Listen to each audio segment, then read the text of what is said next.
And I went to an Economic Outlook Chamber of Commerce conference here in town, and one of my colleagues from San Antonio, he says, "You got a dry cough?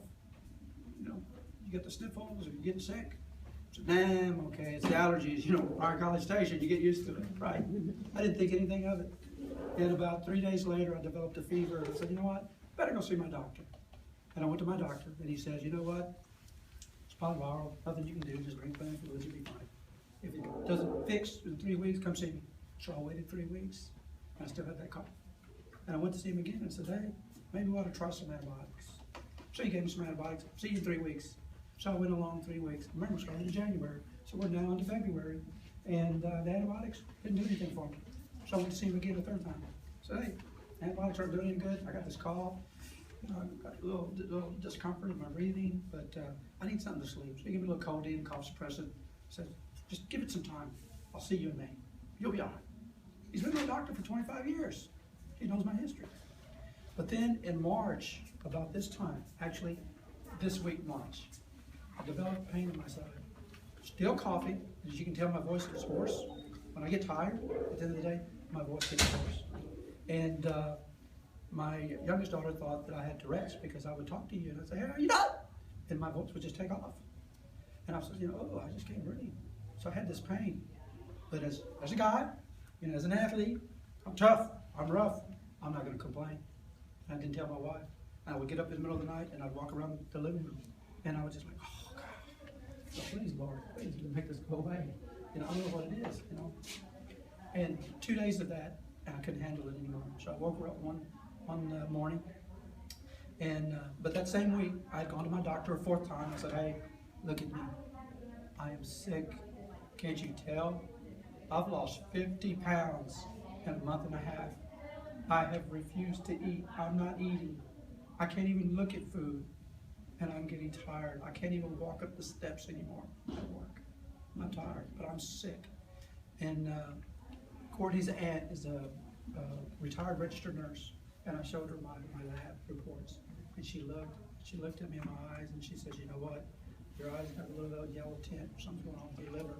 Look at the number here in your lab on the enzymes. Tell your doctor." So I told him that Monday. By Wednesday night, I was in the hospital, and he took me back, did an MRI, no big deal. I figured they're going to come back and say, "You got this or that, no big deal, we'll give you medication, send you home." In fact, they were going to send me home. But my wife says, "You might want to check because, calcium, he tends to develop some calcium, and I've had a kidney stone before." So I said, "You know what, we're going to do one more test. We're going to send him back, one more test." So if any of you have had a child, the ultrasound, they went and did an ultrasound because this is where my pain was. And they did the ultrasound, and again, I didn't think too much of it.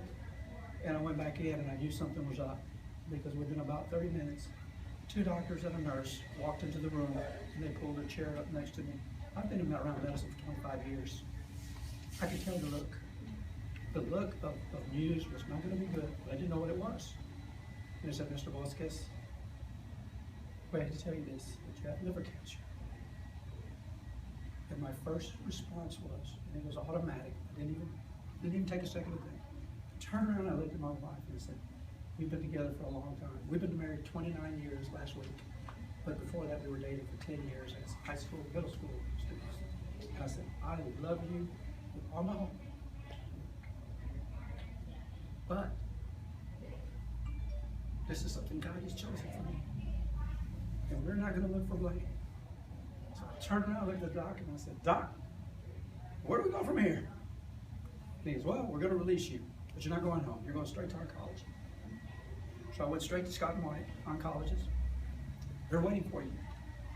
And of course, at that moment, you can imagine, I began to realize, oh my gosh, this is real.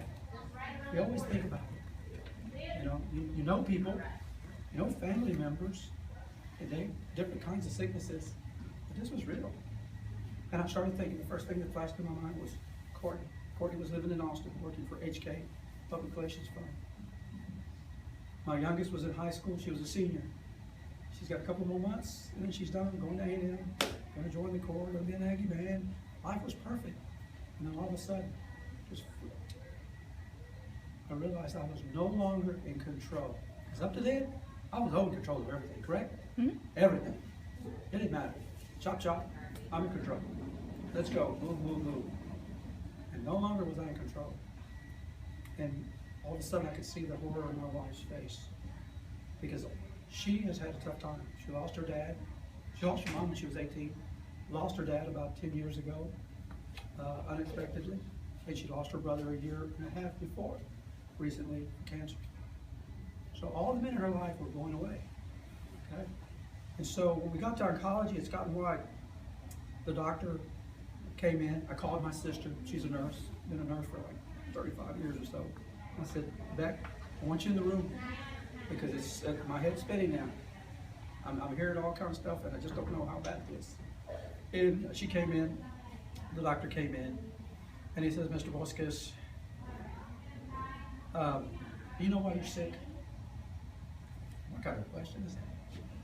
I said, sir, I'm not trying to be funny here, and I hope you're not. I said, but I just went into the hospital because I thought I had a real bad cough, and now you're telling me I have cancer. I got liver cancer. It's worse than you have colon cancer that has metastasized to your liver. What does that mean?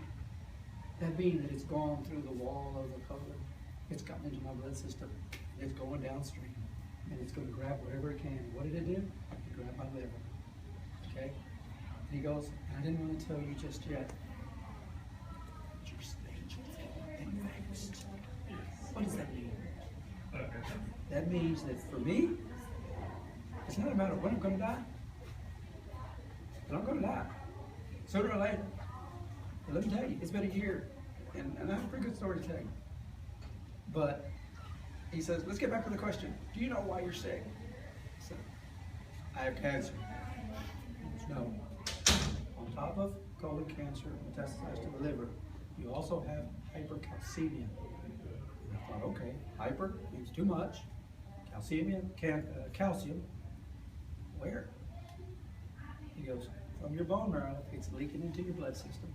It's poisoning you. That's why you lost your appetite. That's why you lost your strength. That's why you have a cough. Because they ran a scope down and said, Mr. Bosquez, you're clear, crystal clear. You have no drainage, you have no cough, no nothing. You shouldn't even be coughing. Something's going on.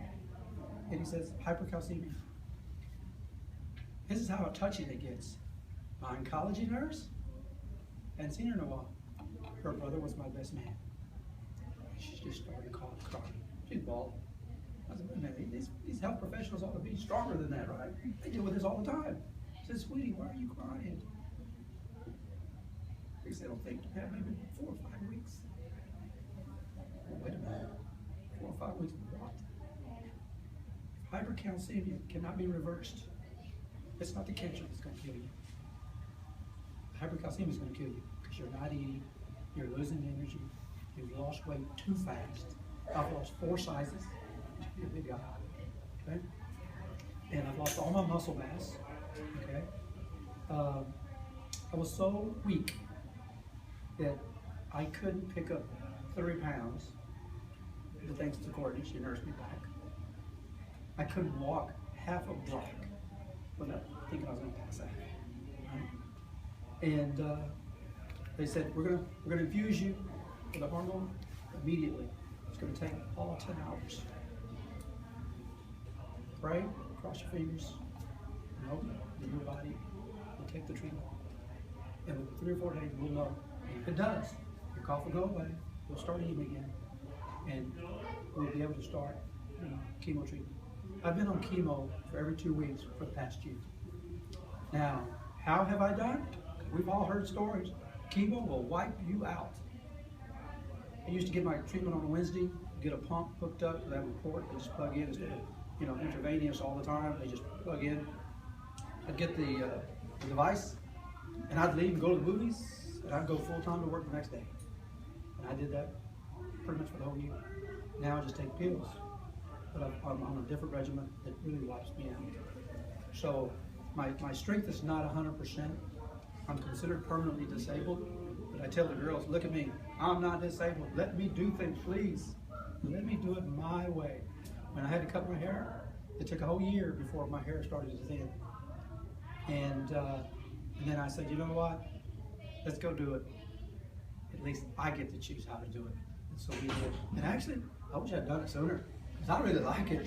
I get up in the morning, I don't have to worry about buying shampoo. I don't have to worry about looking for a brush or anything, or putting a t-shirt on and messing with my hair. If I take a nap, I get up, I don't have to worry about my hair, right? So I actually kind of like it.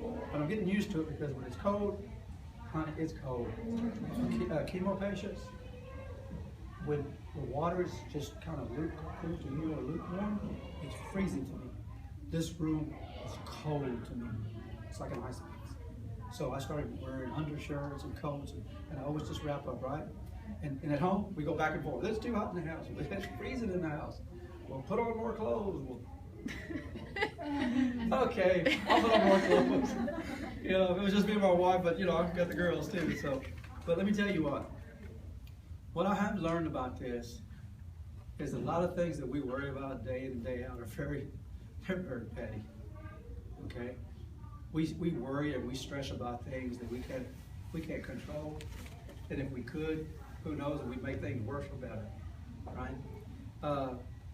But I would say I'm 52, and I don't know, a couple of months ago they did a story, it was on the main page of the regional section, about how Mr. Bosquez is going to work full time, and he keeps a schedule that my doctor keeps telling me, you need to slow down. I said, I'm not going to slow down. I'm doing it my way. Because as long as my body can function, I'm going to keep going. Now, how cancer works? We all have cancer markers, basically. They can run a test on you. It's called a CEA. It's Carso something other. I really don't care for the name, but it basically tells you if you have cancer and if it's active, how bad is it? Healthy people are 0 to 5 all the time. If you're a smoker, a heavy smoker, 0 to 8. When I went into the hospital, I was 421. People who are very seriously stage 4, they're in the thousands. And if chemo can't do it, radiation can't do it, surgery can't do it, they go to stem cells, they go to trials, they do everything they can, right? I was 421. When we called Courtney to come home, I just wanted her to let her know their dad was sick. And their dad loved her very much. We're very close. We've done things since she was little. Oh my gosh, I can't tell you. I worry about my girls more than anything. And she says, Dad, I don't want to go back. She worked for H&K. They allowed her to work remotely from home. She says, Dad, I'm here to take care of you. And boy, did she take care of me.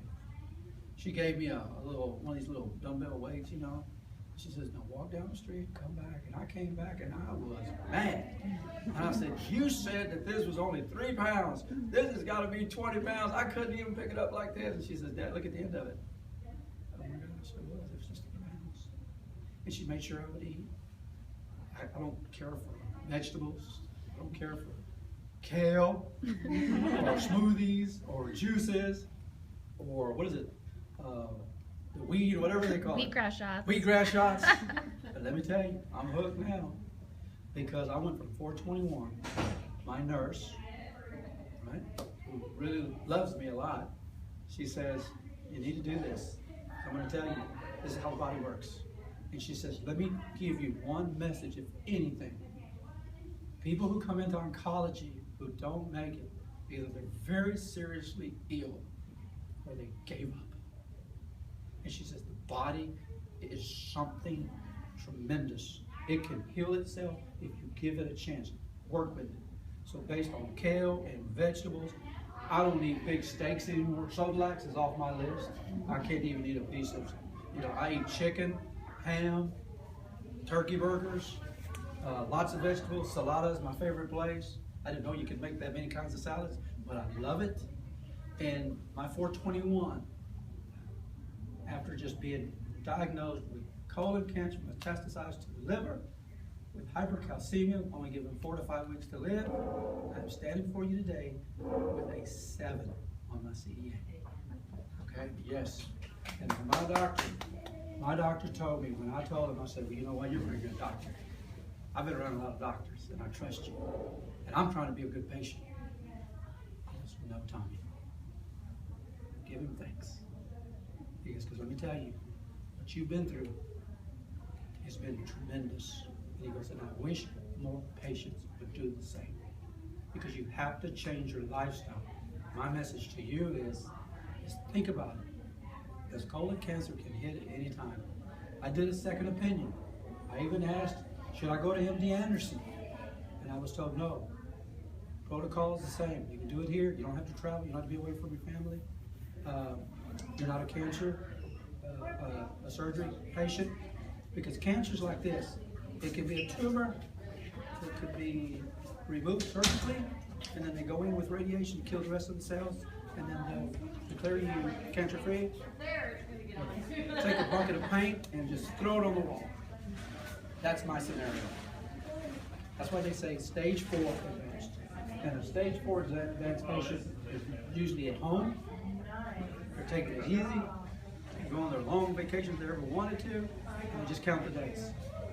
I'm not doing that. Okay? I keep a, like I said, very busy schedule. I ride a bike in the living room.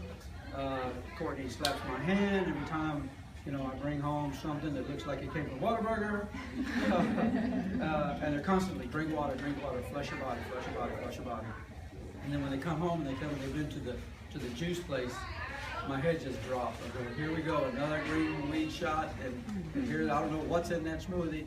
And to drink a juice full of carrot, you know, as a smoothie, I never thought I'd do it. But you know what? I'm going to do whatever I can, as long as I can, you know, remain. And they told me the diagnosis of, or the prognosis of someone with my condition less than a year, about 15 to 20 years ago. Today with medication, and you doing what you're doing, do chemo treatment, maybe 5 years, maybe longer, who knows? Depends on how your body reacts. Now, after a whole year of chemo, I have never once gotten sick. My body has taken it very well. Now, not to say that I don't have my moments, that I don't have side effects, because chemo will wipe you out. You will be painting right now, and then I can tell you, boom, it can hit me, and my breathing gets kind of a little shallow, and I'm just like, I'm losing energy. I'm losing it fast. And then I have to lay down. In fact, I had one this morning. I was working, and I work at the health science center. They understand. They say, you get tired, go home. And I called Courtney and I said, I just want you guys to know, I'm going home. I got to lay down. It just hit me. I got to do it. And then after a couple hours, I'm back. I'm ready to go. And but the awareness of colon cancer, here's the thing about it. Colon cancer is probably one of the second, third leading causes of death, particularly among men. But there are a million survivors. Okay, I'm in a different boat because it metastasized. Okay, it's in the blood system, but it's preventable. And one of the people that work for me, because we have guys, and we have just been talking maybe within 6 months of, well, if you go first, I'll go next, and then if you go, then I'll go. But somebody had to be the first one to go because it's a guy thing. Where are you getting no colonoscopies, right? Okay. Well, the ladies in the office were like, we don't want to hear it. Okay, go get it done. Well, the doctor, in my second opinion, says you don't have a history. You shouldn't have a history because they tell us we shouldn't start until we're about 50. Well, I was 51. It just turned 51. And one of the guys that works for me says, in your honor, I'm going to go get that colonoscopy done. And to this day, he says, thank you very much because they found several polyps and they removed them. Had he not done that within a year or two, you get the cancer. But I thank you so much for what you're doing and just to bring the awareness. And if you ever talk to someone, it's not as bleak as you think. You got to be strong. The attitude is this: I don't get to choose how I'm going to die. I get to choose how I'm going to live. And I have chosen to do whatever I can. Right? Right. So thank y'all very much. Okay. And if you have any questions.